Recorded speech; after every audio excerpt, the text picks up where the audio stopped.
The Prime Minister returned from Europe this week, arriving home to a flood crisis and fresh criticisms from the opposition over the timing of his trip.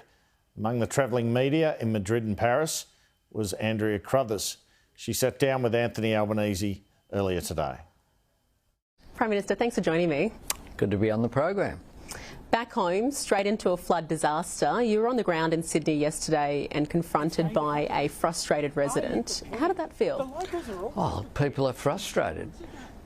People in the Richmond Hawkesbury have been through 4 floods in 18 months, and prior to that they were affected by the bushfires. People are incredibly frustrated. It's a really tough time, and myself and Dominic Perrottet were there to listen to people's concerns. Now, I know Angus Taylor has criticised your international travel. The Premier has obviously defended you with that. But can you see how some people might be frustrated, or was there any particular time you thought maybe I should come home a bit earlier? No, as you know, you were on the trip. No journalists on the trip raised that before I headed into Ukraine. And I did that on Saturday at lunchtime. At that time, there weren't the disaster that evolved in the day after and during the beginning of this week is still unfolding. I went into Ukraine with an electronic blackout. We didn't have phones, we didn't have the internet. I did that out of duty to Australia. Australia has been the largest non-NATO contributor. I find it astonishing that some in the opposition have drawn a parallel between a holiday in Hawaii where it was known the bushfire crisis was unfolding, and the circumstances of my going to Ukraine, to a war zone, where we flew from Paris into Poland and then had a drive and then a 12-hour train ride overnight, was on the ground during Sunday, and then another 12-hour train ride out to Poland, and then a car ride, and then 4 plane trips home. I got home as soon as I could, and I was on the ground yesterday morning with the New South Wales Premier. The truth is that I just find it extraordinary and beyond contempt that people like Angus Taylor have been prepared to make the comments that they did. They should really think again before they make that sort of assertion, particularly in the context of what is happening on their own side of politics. So when were you first aware there was an emergency alert in place? When I arrived back in Poland, and I spoke to the Premier from Poland. It was clear then that it was worse than was ever anticipated in the previous week. So the SES, though, put out its emergency alert for 10 communities in the Hawkesbury Nepean area some 4 to 5 hours before you headed off to Paris. They were door knocking, asking those who had been flood affected previously they may wish to consider evacuating again. Were you aware of that at all prior? I was getting national security briefings about going into a war zone, and that was the focus that was going on that day, and people weren't in the same dire circumstances at that time. Do you see how some people might think, though, that when your focus is on international issues, it comes at the expense of domestic issues? No. People who are of goodwill and with a bit of common sense. Let's be clear here. There are 2 leaders of political parties in Australia. I haven't been on leave. I haven't had a day off. I've been working very hard, and not a single journalist and a whole lot of the press gallery were there with us. No one, formally or informally, raised any issues of what was happening or potentially might happen back in Australia before I departed. So next week, the Pacific Islands Forum, that'll be your fourth trip in the 2 months since taking office. Is this something Australians should expect, that this year will be the year of international trips with the new PM? No, look, it's just the timing. And I didn't choose to have the election on May 21 just prior to the Quad Leaders meeting. What people have to answer in Peter Dutton and his team, I guess, and when Peter Dutton returns from leave, he can comment on what trips I shouldn't have taken. Was I right to go to the Quad Leaders Summit? I believe yes. Was I right to go to meet with President Widodo? I believe clearly yes. And I was right to go to the NATO Summit and then consequentially go to France to repair the relationship with France. The former government budgeted $5.5 billion for the fallout from the submarines contracts and deals that were put in place.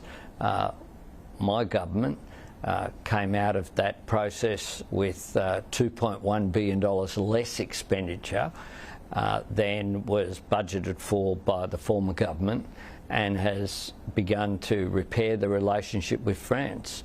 And of course, visiting Ukraine was something that was encouraged by people across the political spectrum. This is something that is in our national interest, and indeed in the interests of the international community that values peace and security.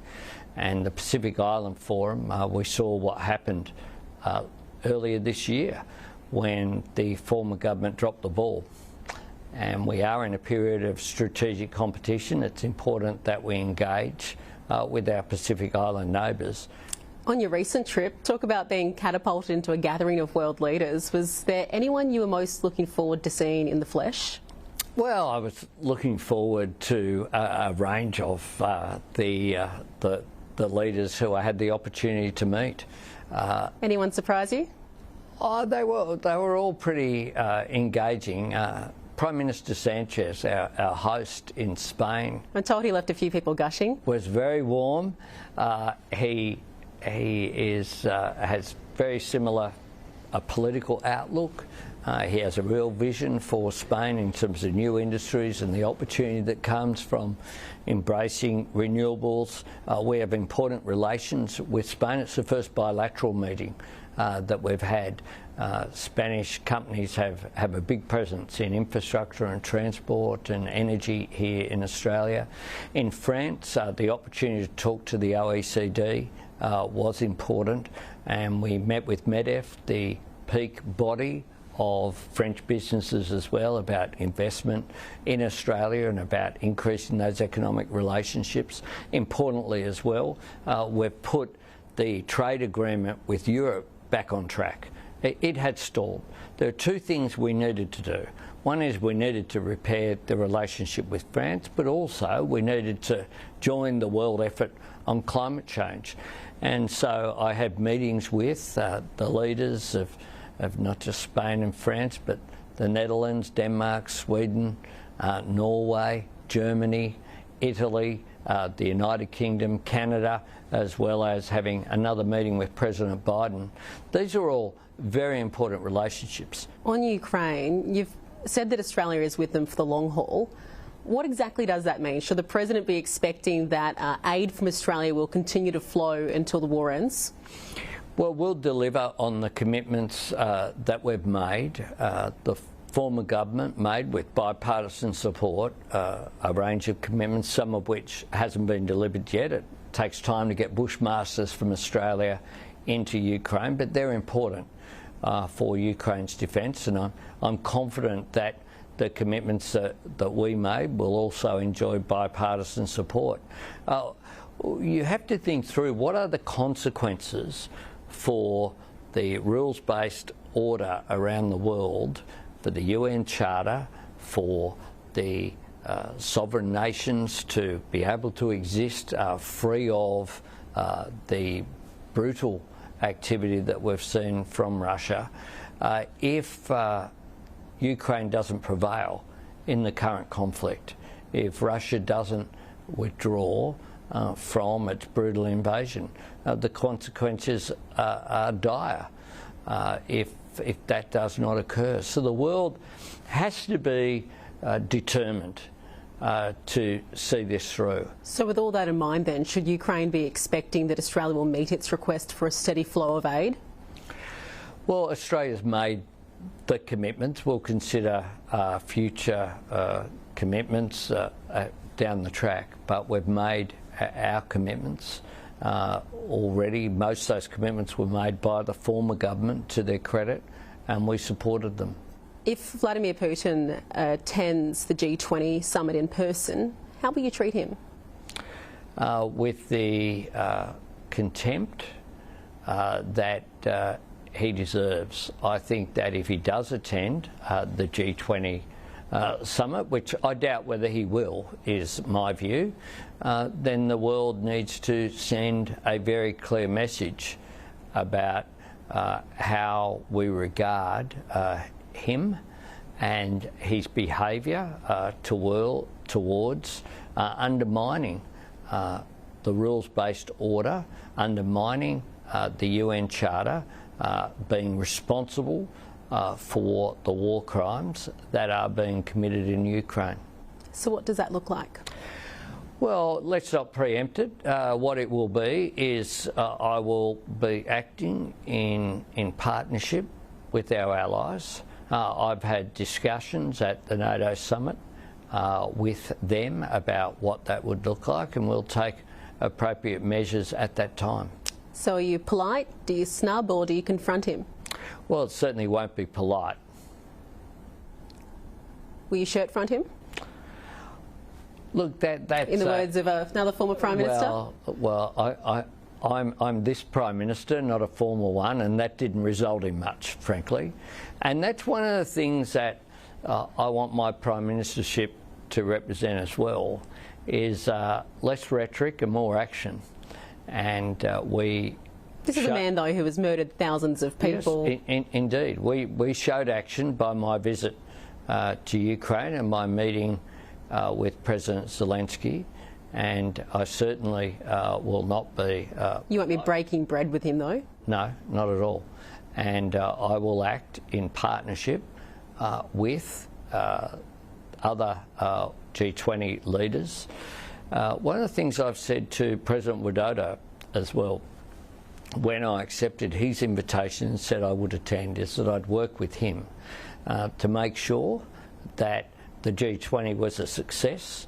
It is important for Indonesia that it is a success, but it's important for the world as we're emerging from the global pandemic with a war in Europe, with increased strategic competition in our region, that the G20 is a success. Thanks for your time, Prime Minister. Thanks very much.